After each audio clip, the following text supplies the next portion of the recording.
Walang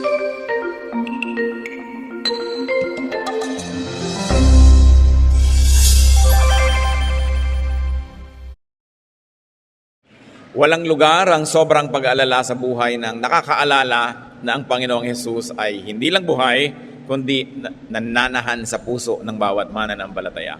Maraming tao sobrang mag-alala. At kung tutuusin, marami naman talagang pwedeng katakutan sa buhay. Pero mahirap na gawain ang laging mag-isip at mag-alala. Ang ating pong pag-aaral ngayon tungkol sa pag-aalala ng labis, when you worry too much.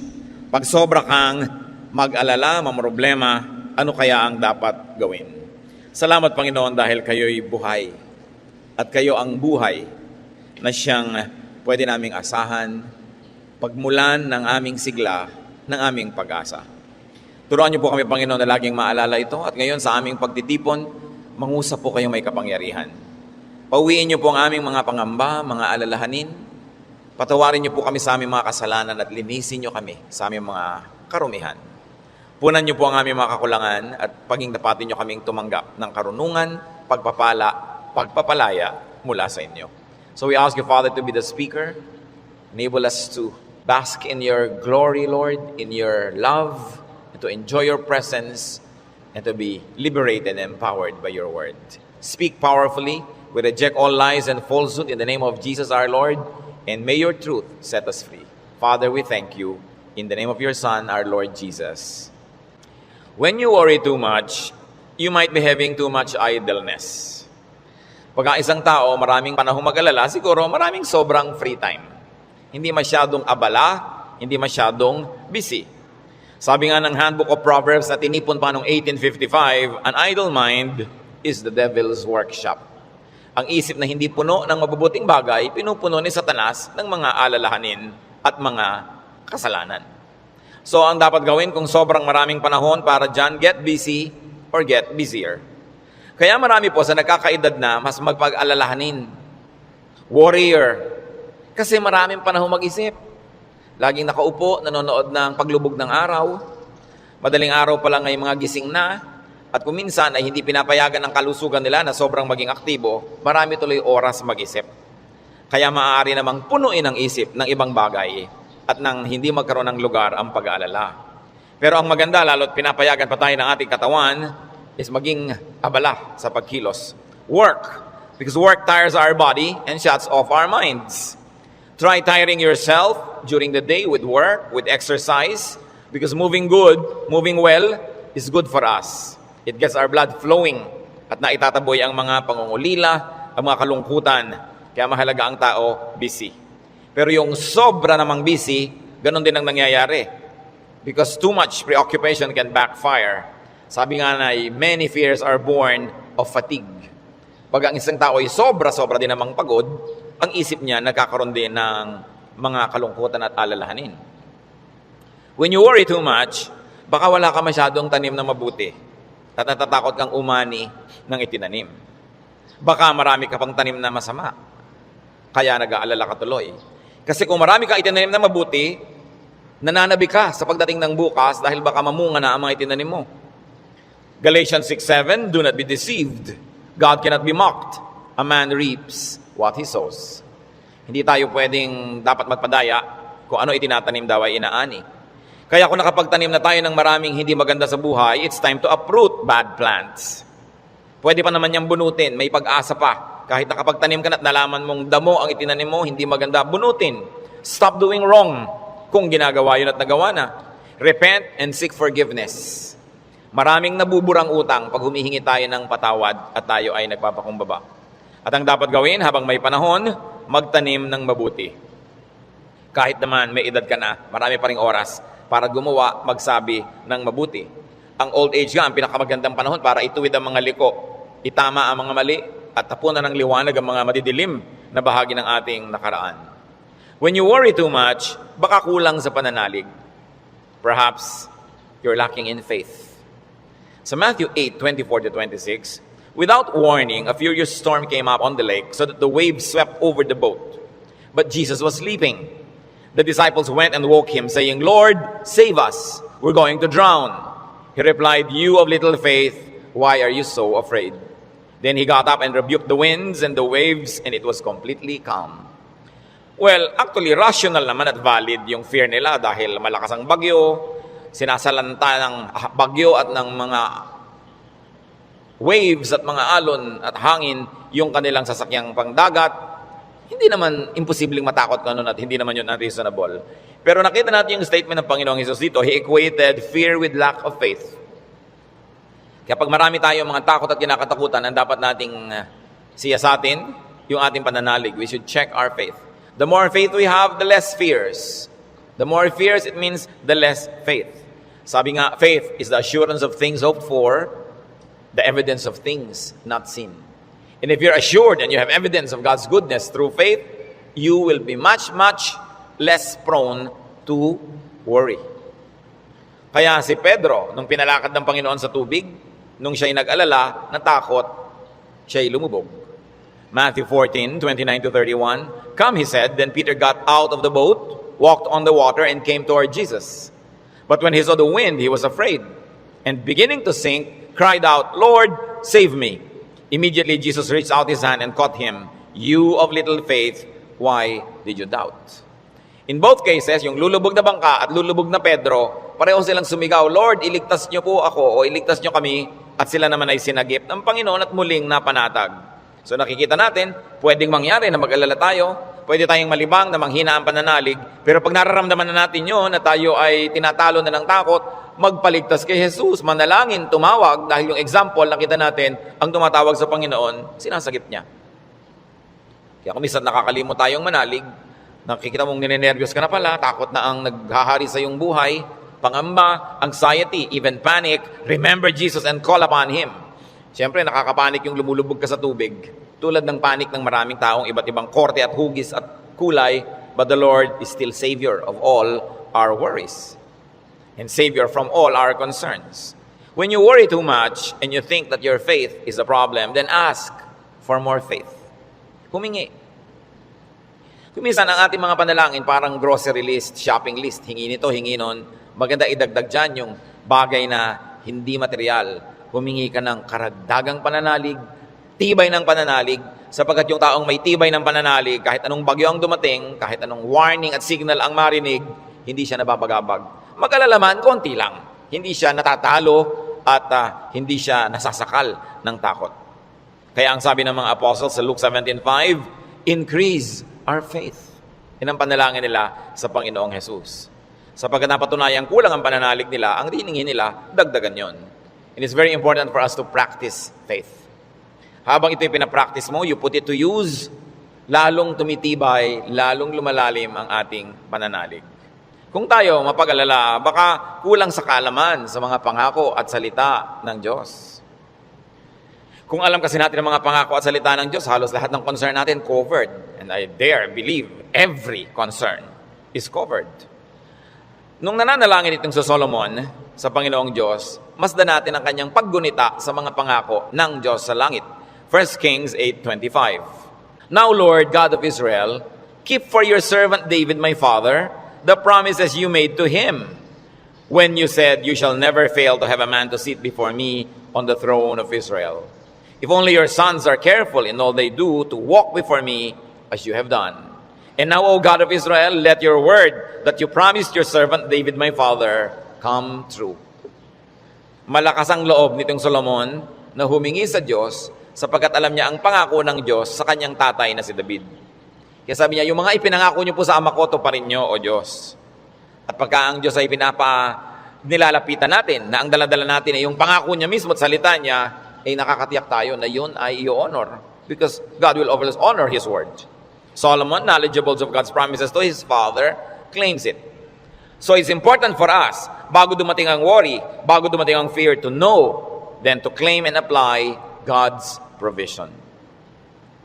Hindi kung kailan ka na nag-aalala at natatakot, doon ka pa maghahanap at mag-aaral, baka sa kalituhan mo, wala kang makita. Kaya mahalaga, mag-aral na agad. Sa uluhin ng mga salita ng Diyos, at i-quote sa sarili mo, i-quote sa pinoproblema mo, ang mga pangako niya. Bagamat kung hindi mo yung nagawa at may problema ka na, tagahanap ka pa rin, kapakipakinabang pa rin yun.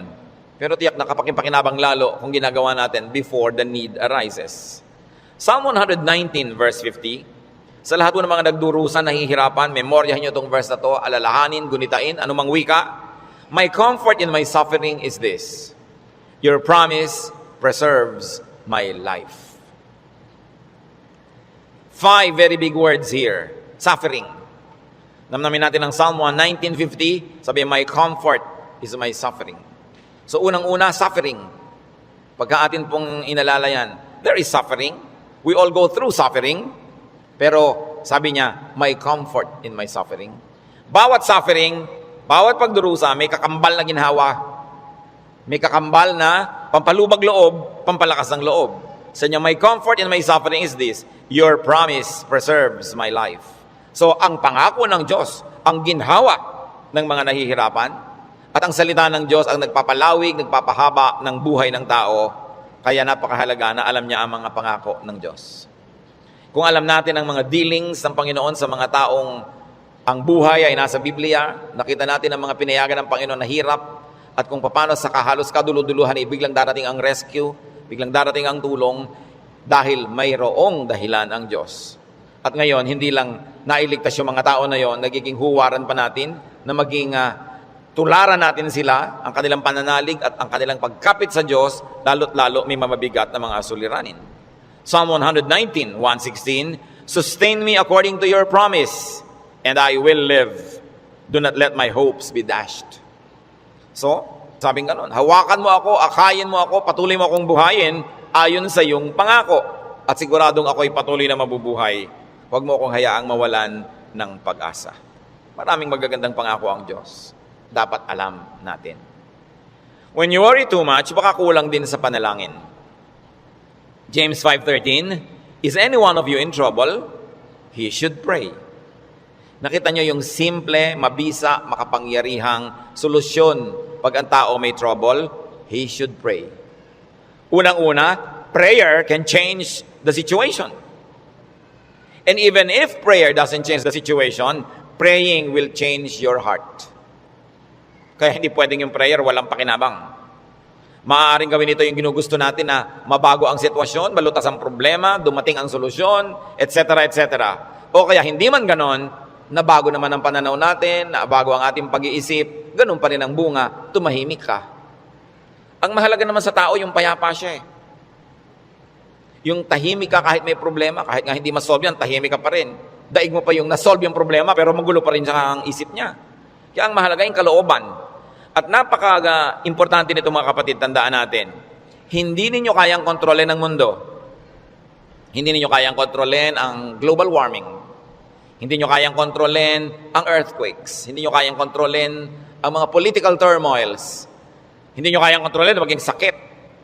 Pero kaya yon ng Diyos. Kaya pag ipinapanalangin mo at inilalapit, ang laki-laki ng nagiging inhawa mo dahil alam yun ng Diyos. At kung gusto niya baguhin yon, sinong makakapigil sa Kanya? At kung hindi niya binabago, meron siyang magandang dahilan. Manalig ka na magandang kanyang dahilan kahit kung minsan hindi naabot ng iyong isip. Pero eto pa, kung hindi mo makontrol ang mga bagay na yan at hindi kinontrol ng Diyos para sa kagustuhan mo, meron ka pang pwedeng kontrolin, kapatid, yung kalooban mo. Pag pinili mong manalig, pinili mong sumamba, at pinili mong pumanatag sa salita ng Diyos, hindi ka tatablan ng pinoproblema mo. Kaya laging kapaki-pakinabang ang pananalangin. So you always pray and pray and pray. Yung madalanginin, malayo yan sa pag-aalala. Lalo't ang pananalangin ay punong-puno ng pasalamat. Kasi kung nananalangin ka ng nagpapasalamat, oo nga naman, naaalala mo unti-unti na ang dami ng mga maganda sa buhay na dapat ipagpasalamat. Nababalanse ang iyong alalahanin at natutuwa ka pa kung lumaon. Ngayon, maraming ganito mga kapatid. Sobrang nag-aalala, matatakotin, nerbyoso, dahil kulang lang sa saya. Kulang sa libangan o sa sarap sa buhay. Napakahalaga na ang tao ay may saya, may libangan, at may sarap ng buhay. Kaya marami mga tao naghahanap ng aliw. Kung bakit marami naman sa atin, kahit nakakaranas tayo ng hirap, nagiging judgmental tayo sa mga nag-aaliw. Ano naman masama sa mag-aliw? Kung hindi mo ninanakaw ang yung aliw, wala kang pinapatay, wala kang ginagawa ng masama. Kaya pag tumatanda na ang tao, marami dyan nagkakaroon ng diversyon. Alam nyo, yung may diversyon, napakalaking blessing yan. Kasi ang daming alalahanin. Pag tumatanda ka na, nararamdaman mo na yung mga kasukasuan mo, ayaw na masyadong tumiklop o bumuka ang mga tuhod mo at mga braso. Nararamdaman mo nang mahihiluhin ka, halimbawa, lumalabo ang iyong mata, dumadami ang iyong mga sakit, at kumukonti usually ang iyong pera. Bihira naman yung papayaman, papadami pera, no? Kadalasan ay papaubos, nawawala ng hanap buhay, nagre-retire. Tapos ang mga mahal mo sa buhay uubos na.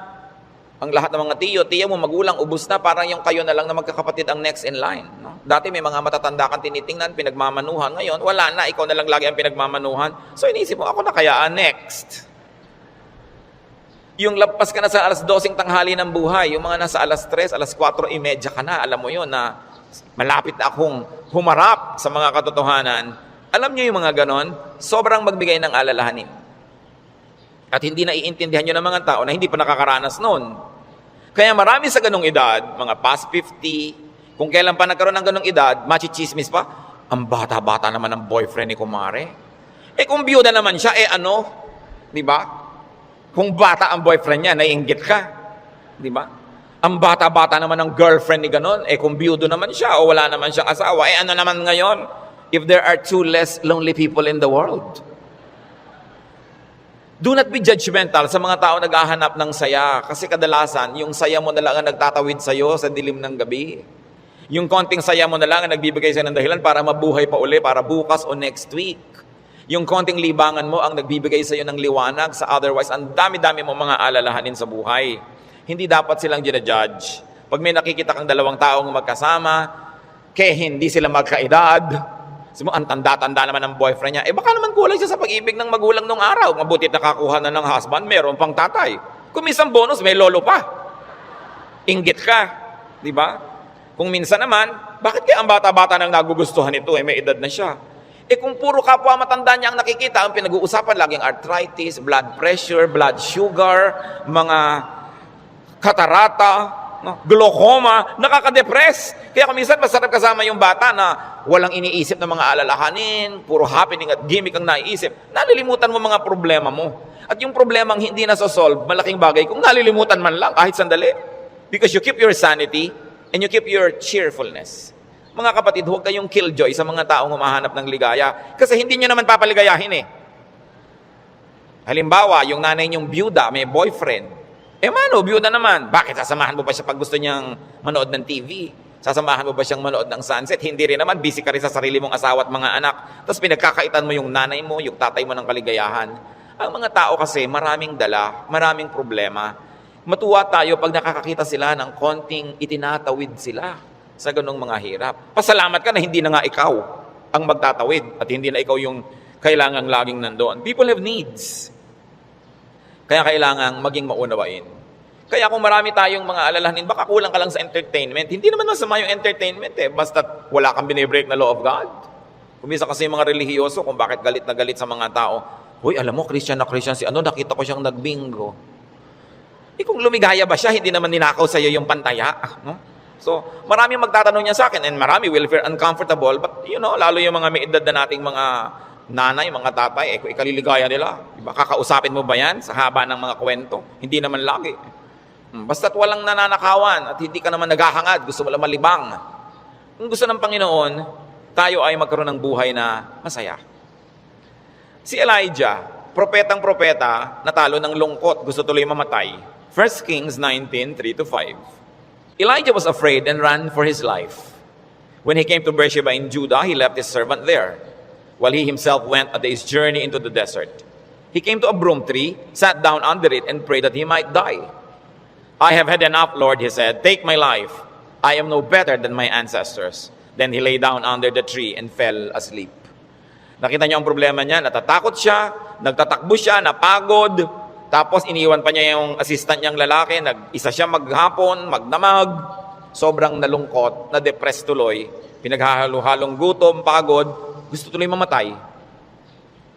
Pero nung ginising ng anghel, pinakain, pinainom, pinatulog uli, ginising, pinakain, pinainom, pinatulog uli. Sumaya na naman, tuloy na naman ang ministry niya.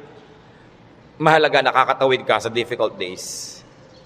Ecclesiastes 2:24, a man can do nothing better than to eat and drink and find satisfaction in his work. This too I see is from the hand of God. Nakita nyo, halaga kay Solomon i-emphasize na sabi niya, yung pagkain, pag-inom, pagsasaya, galing din yan sa Diyos. Bakit niya idinidiin? Kasi akala ng iba, ang galing lang sa Diyos, tinik, krus, pasakit, kalbaryo. Ganun. Kung kailangan danasin yun, danasin. Pero hindi laging ganun ang kalooban ng Panginoon. Gusto niya tayo na mag-enjoy. At sinabi, to find satisfaction in all His work. Not in somebody else's work, not in somebody else's fruits, but in someone's work. In other words, kung nasan ka, anong ginagawa mo, doon ka umimbento ng saya. Doon ka humanap ng ikaliligaya mo. Sapagkat yun ang doable, yun ang reachable. Ecclesiastes 3:13, that everyone may eat and drink and find satisfaction in all his toil. This is the gift of God. Gusto ng Diyos, pag kumakain ka, masaya ka. Umiinom ka, na-enjoy mo yung iniinom mo. May ginagawa ka, hindi ka nagdadabog, natutuwa ka sa ginagawa mo. Ang payo pa ni Solomon, Ecclesiastes 9:8, always be clothed in white and always anoint your head with oil. Baka naman bukas sa kaputi na kayo lahat. Yung puti kasi is associated with linen sa Israel at sa mga disyertong bansa tulad ng Egypt, kaya lahat ng mga nobles laging naka-white, naka-linen. Ibig sabihin kasi comfortable and beautiful. So ang sinasabi ni Solomon, be comfortable, have pleasure, and enjoy beauty, even in what you wear. Sa dami ng lungkot ng mundo, pag may konting saya na pwede mong kunin sa hangin, kunin mo. Pag may konting kaligayahan, kunin mo. Kasi maraming kalungkutan na hindi mo pwedeng iwasan. Mabuti na yung marami kang deposit sa alkansya ng saya, para pag may panahon ng pagdurusa, may madukot kang saya, pampalakas sa mga araw na malungkot ka. Kaya kung may pagkakataong sumaya, magpakasaya ka.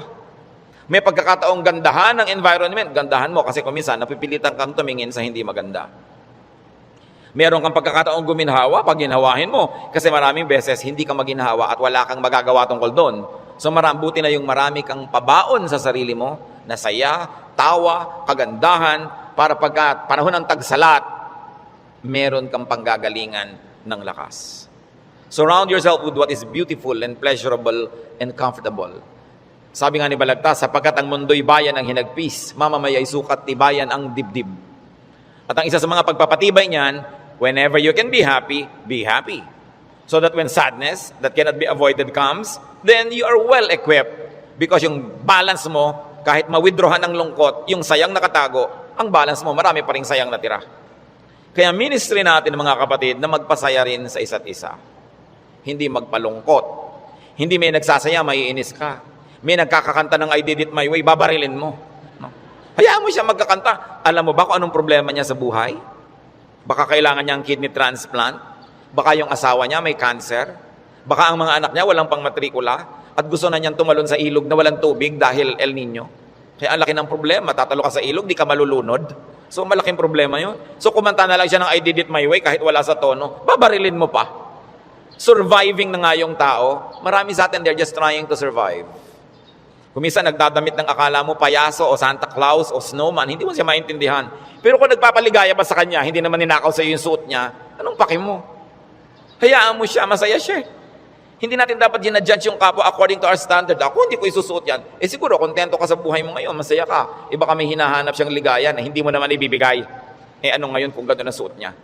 Mahalaga sa spiritualidad, ang tunay na spiritualidad, ang bunga niyan mga kapatid, kabaitan sa kapwa.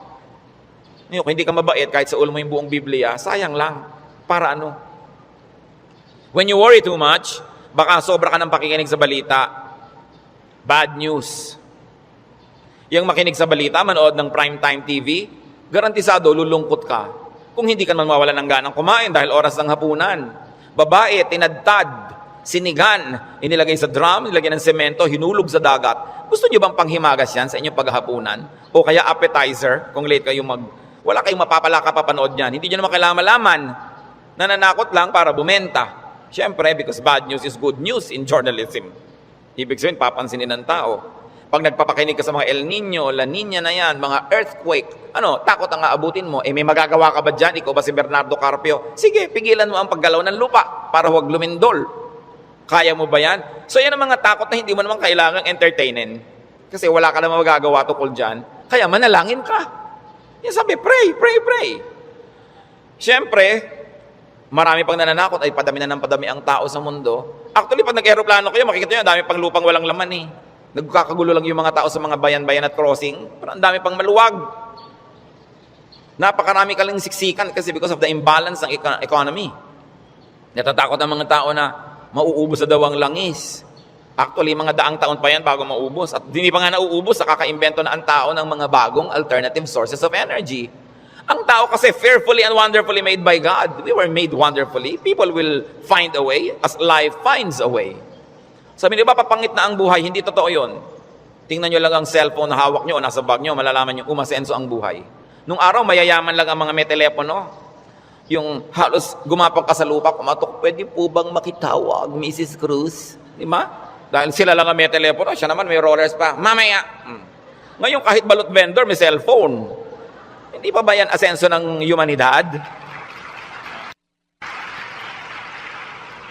Ang mga pharaoh, ang mga Roman emperors, ngayon nahuhukay mga bangkay nila, simpleng abscess lang ng bagang namatay. Appendicitis namatay. Ngayon, routine na lang yan. Diba? Routine. Ang dati nating presidente, Manuel Quezon, namatay sa tuberculosis. Ngayon, nagagamot na yan. In other words, nag-i-improve ang science, nag-i-improve ang technology, natututo tayo ng green architecture, green lifestyle. So natin parumi ang mga ilog, buti pa ng araw na malilinis ang ilog natin. Lilinis din yan kasi magigising din tayo sa katotohanan na walang kwenta ang maruming ilog. Yung dating kerumi-ruming ilog sa Singapore, ngayon ang linis-linis na, ang dami na uling isda. Ganon din naman sa Stockholm, sa Sweden. Sa gitna ng city, ang linis ng ilog, may mga nangingisda, kinakain nila yung isda. Dati daw yung parang Pasig. In other words, ang tao kasi natututo. Matututo. Mag-a-adjust tayo eh. Nagkakaroon ng maraming research sa siyensya. Hindi ba kahit nga ngayon 70, mukhang 30? Napapahaba ang kabataan para mag-enjoy pa ng maraming bagay. Yung mga kulot ngayon, gusto mo tuwid ang buhok mo? Bukas tuwid. Gusto mo kulot uli next week? Kulot. Maraming nagagawa ang tao. Ang pagkain, nung araw nga, bago ka makakain ng palitaw, kailan magigiling ka pa ng malagkit, mga 3 oras mong ginigiling-giling sa bato. Ngayon, punta ka sa Via Mare, mamimili ka ng lahat. Parang piyesta araw-araw. Maraming tao nung araw, pagka piyesta lang nakakakain ng lechon. O kaya ng karne. Kasi hindi naman available. Pero ngayon, pipiliin mo pa. Puro leg ba? Puro likod? Puro napipili. Ang trend ng buhay, pag tinan nyo mga kapatid, papaganda. Huwag kayo nawawala ng pag-asa at huwag kayo nagpapalungkot dyan. Kasi God is in control. Ngayon, pag nagpapakinig kayo din sa mga prophet of doom, sa sobrang prophecy, lulungkot din kayo. Diba? Ang alam natin, ang ending ng lahat ng prophecy, darating ang Diyos o babalik tayo sa Diyos, kung aliman ng mauna doon, yung pa rin ang tunay na ending, no matter what the detail. Kaya ng ating dapat bigyan ng pansin. We romance the past too much. Laging the good old days, the good old days. Sabi ni Solomon sa Ecclesiastes 7:10, do not say, why were the old days better than these? For it is not wise to ask such questions. Huwag kayong magdrama-drama, laging yung hinahanap yung kahapon ng araw. Yung nung araw, nasasakay ka halimbawa sa bus, talagang yung buhok mo ay hinilan na ng lahat ng hangin bago ka makarating sa Maynila. Yung the good old days ba yun? Na para ka magkaroon ng ice cream, gagawa ka? Good old days ba yun? Marami tayong hindi ina-appreciate sa present. Sa accomplishment ng humanidad at ng kabihasnan. Because we romance the past too much. When you romance the past, you will be sad. When you worry about the future, you will be afraid. You know what God wants you to do? Enjoy the day. Enjoy the moment. Yan ang payo ni Jesus. Sabi niya, do not worry about tomorrow. Tomorrow will worry about itself. Let the day's own trouble be sufficient for the day. Yung iba naman, kaya nagwo-worry, sobrang daming alam. Kaya ang sabi sa Ecclesiastes 7:16, do not be over-righteous, neither be over-wise. Why destroy yourself? Habang marami kang nire-research, maraming inaalam na hindi mo naman talaga kailangan sa pang-araw-araw na buhay mo, dadagdagan lang ang alalahanin mo. And sometimes, even in religious studies, ganyan yan. Marami ngayong mga TV networks nagpapakute para makakuha ng audience, mapanood. Walang ginagawa kundi siraan ng Diyos, siraan ng Biblia, guluhin ang pananalig ng mga nananalig. Tapos pag naman nanood ka ng nanood, nakinig ka ng nakinig, ang ending mo ngayon, malilito ka. Hindi ka ngayon makatulog. Anong bunga nun sa'yo? So huwag mo nalang panoorin. Tahimik ang pananalig mo. Peaceful ka. That is a gift from God. Do not permit the enemy to disturb you. Kaya sabi, why destroy yourself? Don't be overwise. Alam niyo yung pagiging wise? It's a very difficult and a very high calling. Kaya yung mga tinatawag ng Diyos na maging mga philosopher, maging mga prophets, maging mga mangangaral, mahirap yun. Kasi pag lumalalim, tumataas ang iyong alam, nagiging vulnerable ka, to so many anxieties and fears. You become vulnerable to a lot of isolation and sadness. Kaya nga yung mga tinawag na mga special people to be God's channels of blessing and wisdom to others and to the multitudes. That's why we privilege them with respect. We privilege them with a lot of things. Kasi ang pwede lang nating isukli sa ating mga propeta, sa ating mga mangangaral, sa ating mga philosophers, ang pwede lang nating isukli sa kanila, pagmamahal, pag-ibig, pagrespeto, kasi dinadanas nila ang maraming hindi na natin dinaranas. Sa kanila ibinubunyag ang mga malalalim, mahihiwaga at mahihirap na mga bagay para maipaliwanag nila sa mga ordinary mortals like you and me. Kaya mahirap yan. Marami sa mga propeta, marami sa mga great artists, marami sa mga great achievers, great thinkers are tormented by their spirits and in their spirits. Kasi they become sensitive to many things. Kaya napakasarap ng buhay ng mga taong regular lang. Kung minsan naiinggit ka doon sa sobrang dunong, sobrang galing, kaya mo bang buhatin ang bigat ng karunungan? Mahirap yon. Yung may ipabigay sa iyo ang Diyos, sasabihin ng Diyos, ipamigay mo na yan dyan sa mga tao, hindi siya madali. Kaya kung minsan may eccentric behavior, no? Yung mga great artists na hindi nauunawa ng mga karaniwan tao. Basta tayo mga kapatid may hindi nauunawa, huwag nyo i-judge. Sikapin nyo unawain, at kung hindi nyo man lang maunawaan, at least leave it alone. Huwag nyo siraan, huwag nyo pintasan, kasi hindi nyo alam. At pasalamat kayo, hindi kayo yun. Ngayon, we avoid extremes. Because extreme behavior and extreme thinking also leads to a lot of worry. Ecclesiastes 7:18, the man who fears God will avoid all extremes. Gumigitna ka lang, bumabalansi ka lang, para tahimik ang buhay mo. Ecclesiastes 12:12, be warned, my son, of making many books there is no end, and much study wearies the body. Lalo ngayon, ang daming choices. Nung araw, 3 lang ang channel sa TV. Ngayon, daan-daan ang channel. Ang dami mong choice. Kaya wala ka ng mabuong programa. Marami ka kasing choice. Nung araw, pagkahapon, basta mga aninong gumagalaw, yun lang ang mapapanood mo. Mga lumang pelikula. Wala ka ng maraming choice. Kuminsan, tahimik pa yun eh. Umorder ka sa restaurant ng tea. Nung araw, pag umorder ka ng cha, etong cha. Ano pong tea? Ang daming tea. Alam niyo, mahigit 100 yung papapiliin sa inong waitress. Pagkatapos papapiliin ka pa kung hot o cold. Tapos papipiliin ka pa kung natural o ganito. May sugar o without. Pag may sugar, natural sugar, coco sugar. Ang dami pang sugar. Huwag na nga, tubig na lang. Ang daming choices ng pati ng soft drinks. Gumugulo tuloy. Bakit natin ito binabanggit? Mga kapatid, kung tahimik na ang inyong kalooban sa pananalig niyo sa Panginoon, huwag niyo nang guluhin ang kung ano-ano pa mga ideya. Walang mapapala. Ang kaluluwang palipat-lipat, papalit-palit. Sabi ni Solomon, tigilan niyo na yung kababasa sobra. Sabi ko noon, mapapagod ka lang, matutuyo ang iyong lakas. Sabi ko noon, hindi ba tatapos yan? Ang ending din naman, haharap ka sa Diyos eh. Kaya kung tahimik ka na, payapa, huwag ka nang pagulo pa. That's why prophets and philosophers and thinkers and teachers are burdened. And the only thing we can give them is to privilege them with respect. Sabi sa Ecclesiastes 5:12, the sleep of a laborer is sweet. Read laborer as simple man. No? Yung unscholarly man. Sabi ko noon, mas madaling sumaya pag mababaw ka. So huwag mo nang masyadong laliman. Kasi baka walang humukay, para kang nagtago na walang naghanap, lalabas ka rin, mahirap. Pag may mga mababaw dyan, so, ang saya naman nila, mabuti pa sila. No? Yung konting, ay hangin, hangin lang, tumatawa. Kesa naman ang tali-talino mo, wala na makapagpatawa sa'yo. Mas mahirap yun. No? When you worry too much, baka kulang ka lang sa food or drink or chemical balance, tulad ng pinag-usapan natin nun. Kaya, yung propeta, pinakain ng anghel sa 1 Kings 19:7-9, at guminhawa na siya nung siya kumain at nakainom. Baka sobra ka nagda-diet, kulang ka na sa vitamina, kulang ka na sa minerals, kulang ka na sa nutrients, kaya ka pala malungkot. Ang bewang mo nga, di ba? Ang liit-liit, pero ang lungkot mo naman, nakatingin ka at nakatulala, no? Sa kawalan, di bali nang lumaki ang bewang mo. Basta masaya ka.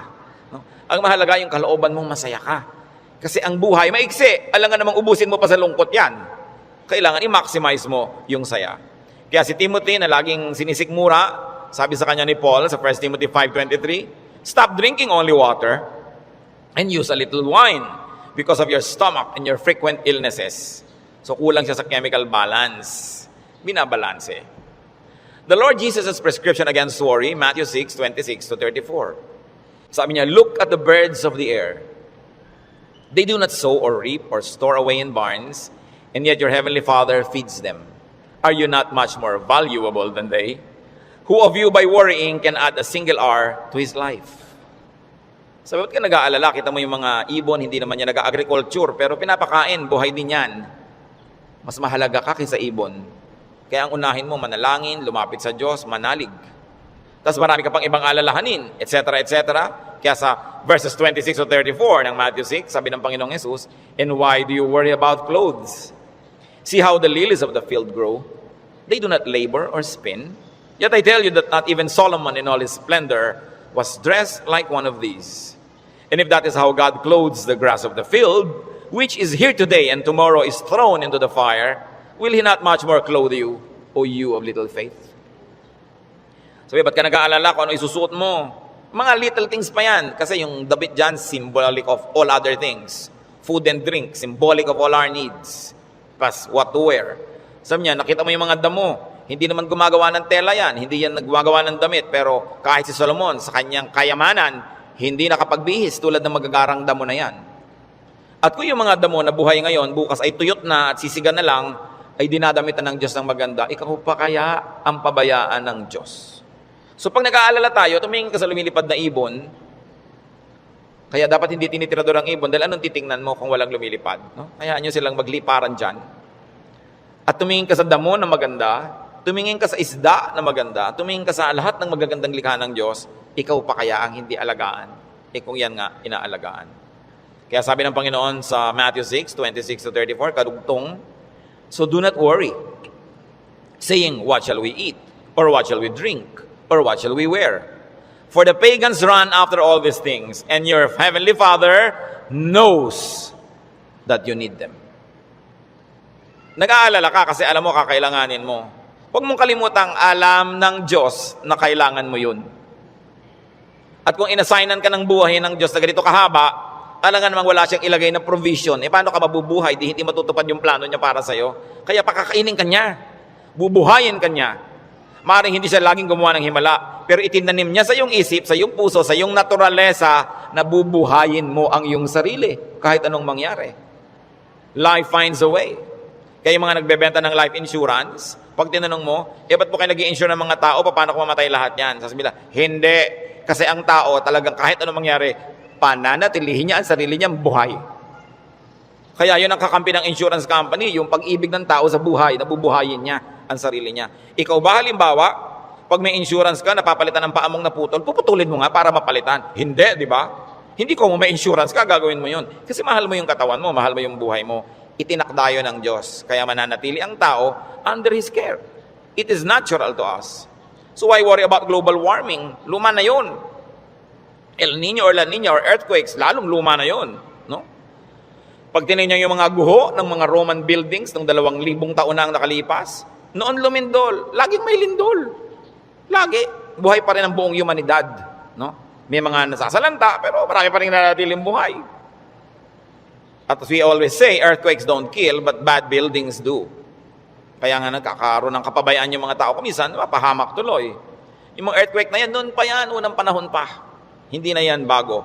Sabi sa Ecclesiastes 1:9-10, what has been will be again. And what has been done will be done again. There is nothing new under the sun. Alam na yan ng Diyos.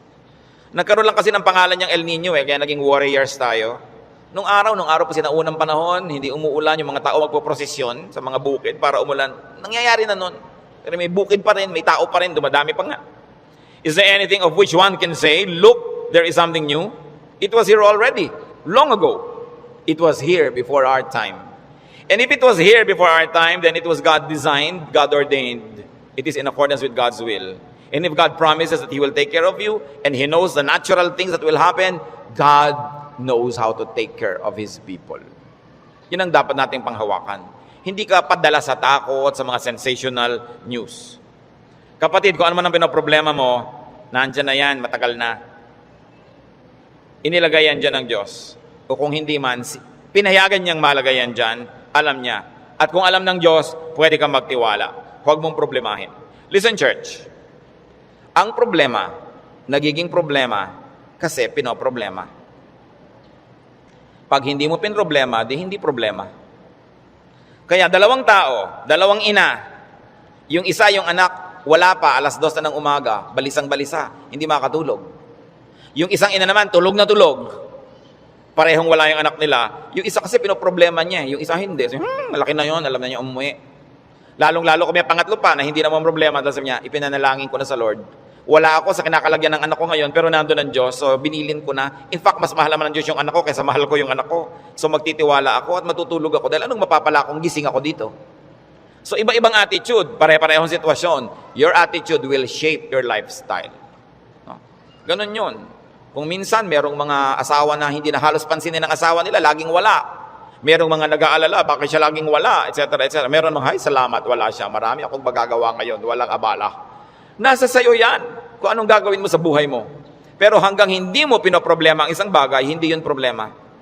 Ngayon, iniisip mo, ano kaya, Pastor, ano magagayari po pag natunaw lahat ng mga yelo sa North Pole? Lumayas ka sa harap ko, hindi ko alam. Bakit mo ipapaproblema sa akin ng mga yelo sa North Pole? Di ba? Ba't natin po problemahin yan? Magdasal ka, kahit alam ko na kasi lumubog ang buong mundo eh. Gusto ng Lord na lumutang sila Noah, lumutang. Di lumapit ka sa Diyos para kahit lumubog, lumutang ka. Bakit mo pa problemahin yung buong yelo, buong Antarctica? Ang saya-saya ng buhay ko dito, bibigyan mo ako ng problema. Ano po kaya't naglilindol? Kaya ba natin pigilit kahit anong gawin natin dito? Diba? But of course, there are practical things you can do to minimize risk and danger. But you can only do so much. Kaya nga may Diyos eh.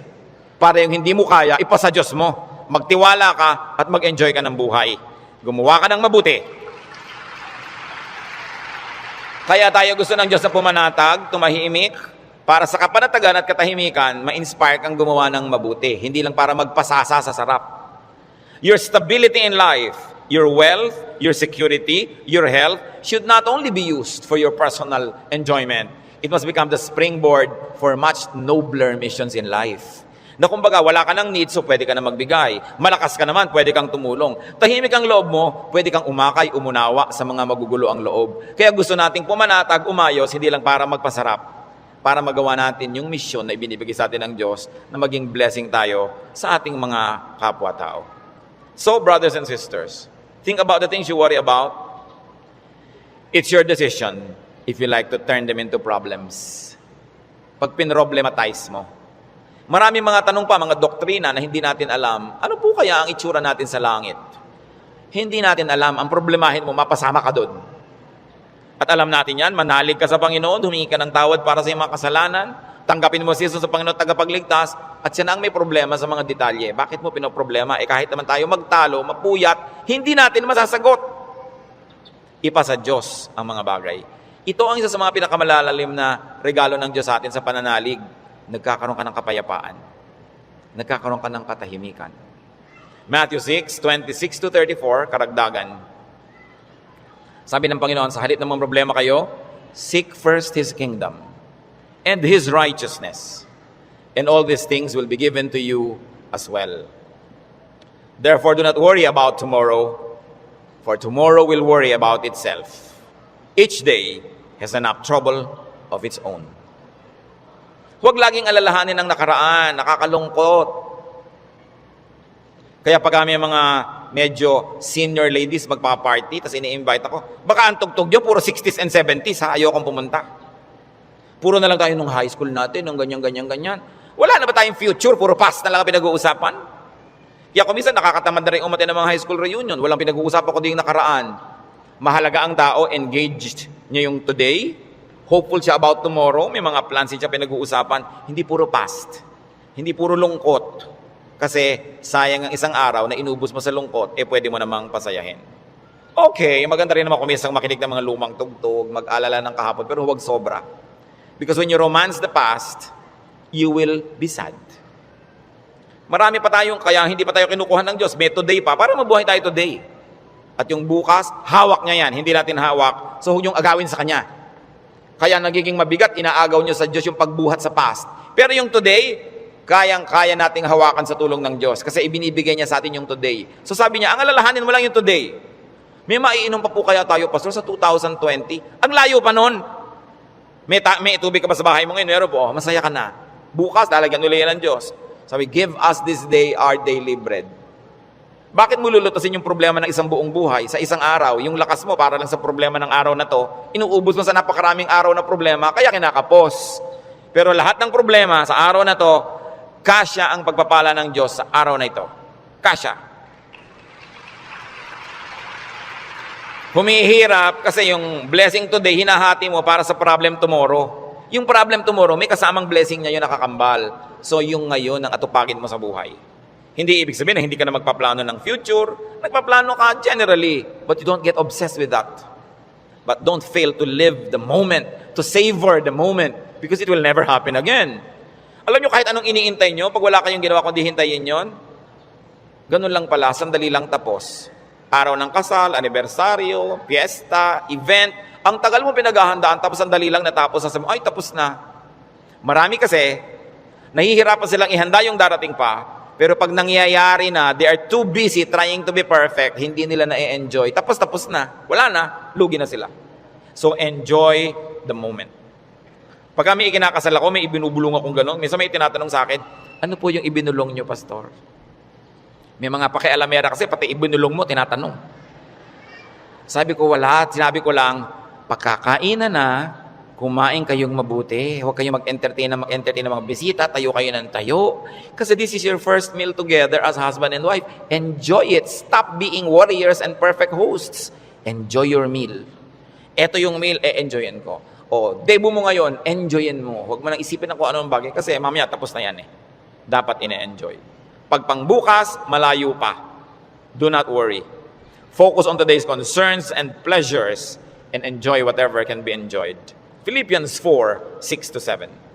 Do not be anxious about anything, but in everything, by prayer and petition, with thanksgiving, present your requests to God.